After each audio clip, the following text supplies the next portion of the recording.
Stephen Colbert, the American comic, has coined a brilliant term. He's coined the term truthiness. And by truthiness, he means an argument that's based not on fact, but what we want to be true.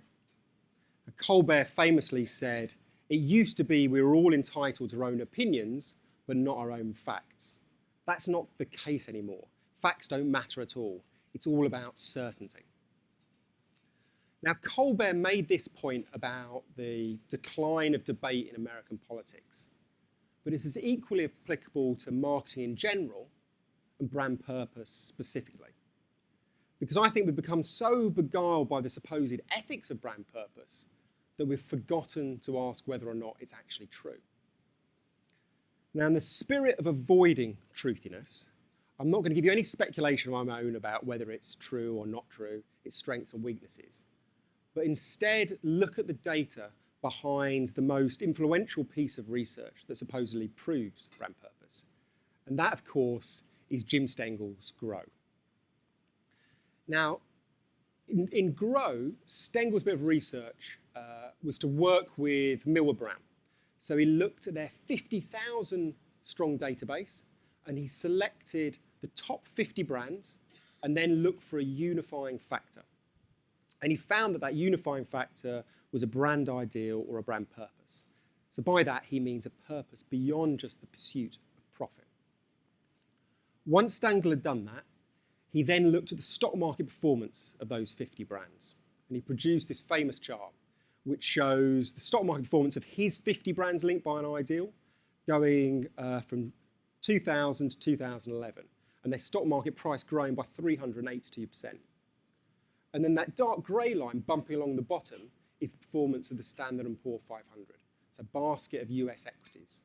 And that declined by 8% over that time period.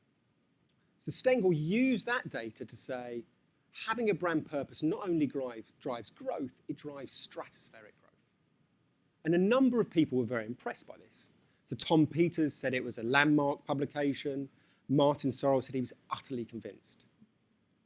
But I think truthiness was at work here, and that rather than listen to these claims, we should put the data behind Steggles' work to 4 key tests, and only believe it if it passes those tests. So the first key point, a very basic test, is the data accurate? Now, Steggles, it's always claimed he has 50 brands, but he actually has 42. Steggles strips out, as he should do, 8 brands that are private companies that don't have stock market listings. Now, he's right to do that. But what he should have also done is strip out another 16 brands that don't have their own stock market listing. They're part of a much, much bigger corporation. And people like Innocent are part of Coke, Stonyfield Farm and Danone, Pampers and P&G, Calvin Klein, PVMH. 16 brands. And you'll see the problem with what he's done if we take one of those as an example. So let's think about Stonyfield Farm.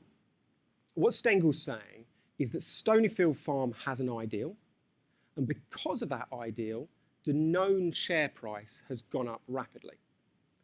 And note the sleight of hand. He's talking about Stonyfield Farm's ideal with the share price of Danone.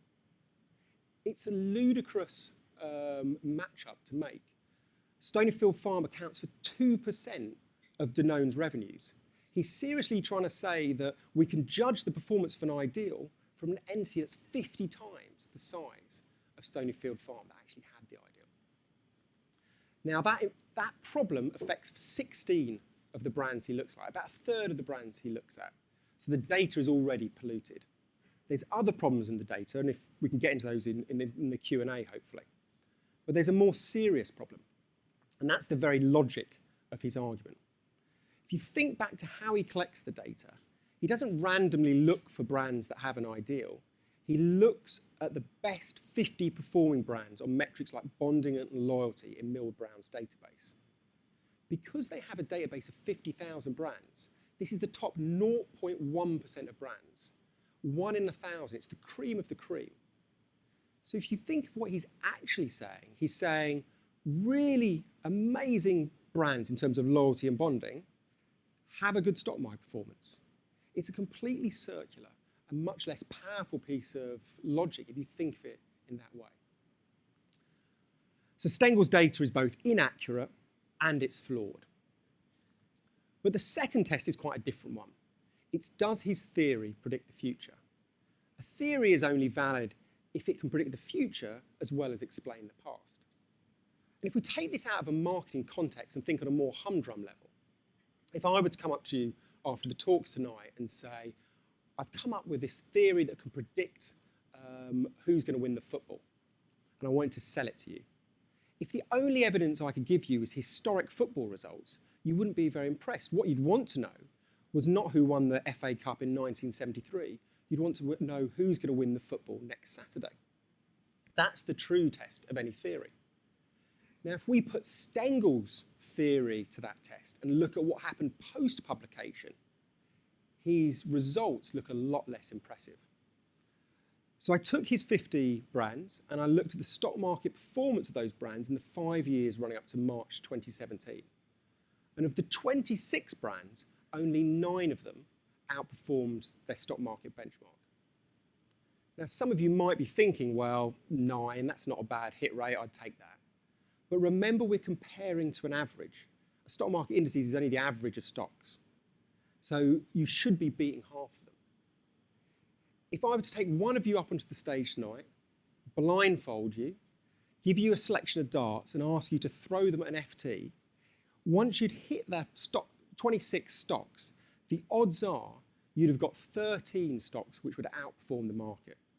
So essentially, Steggles' theory is less good at predicting the future than a blindfolded man. So I think we can safely say it fails the second test. So then we've got our third test. This should be the easiest of all tests for Steggles to beat. And it's, are the brands actually linked by an ideal? Now think back to his claim. Remember, he says all 50 brands are linked by an ideal, and that's what made me suspicious. When have you ever worked on a research project in which reality has been so clear-cut? Reality is always messy. There's never a single variable that explains everything. So I was suspicious about Steggles' definition of an ideal, and I went through his book and found the appendices in which he lists all the ideals. And I'll take you through a few examples. Moet Chandon. It exists, its ideal is to turn a drink into a celebration. That's not an ideal of Moet, it's a description of a champagne. Mercedes-Benz, it exists to epitomise a life of success. It's not an ideal for Mercedes, it's a description of a luxury good. Or the worst one, BlackBerry, it exists to connect people. Again, it's not an ideal in a meaningful sense, it's a description of a phone. Steggles has created ideals that are so loose, anything could have an ideal. Anything could have a purpose.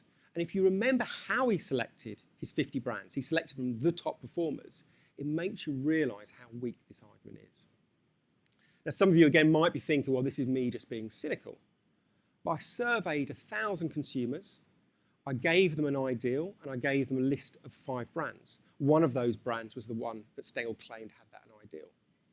Consumers could not pick that brand out any better than chance. So it's not just me that thinks these ideals are meaningless, 1,000 consumers think they are. The fourth and final test. For any theory to find what is a driver of success, you cannot just look at the best performing brands. You need to compare those best performing brands with the worst performing brands. It's ludicrous not to do so. Think of the other things that you could claim drove success if you only looked at the top 50 brands. You could say, for example, that having a vowel in a brand name is a driver of success because every one of the top 50 brands also has a vowel in its name. But if you compared it to the worst 50 performers on the stock market or the worst 50 performers of Millward Brown Index, you'd realise that that was a pointless incidental detail, not a driver of success, because it was just as likely to occur among the poor performing brands as the high-performing brands. Again, that's not just my supposition. I showed 1,000 brands ideals for supposed ideals for poor-performing brands, and people were as likely to say a poor-performing brand had an ideal as a successful one. So Steggles has failed on 4 key tests. Now, I think that means that we should reject, certainly on Steggles evidence, brand purpose. because he's not just making an ordinary claim, he's making an extraordinary one. He's trying to claim that he's found the success that drives stock market growth. And the astronomer Carl Sagan once said, look, if someone makes an extraordinary claim, they need to have extraordinary evidence. Stengel has neither extraordinary evidence, ordinary evidence, or in fact any evidence at all. So I'd ask that you reject the idea that brand purpose actually has a point. Thank you.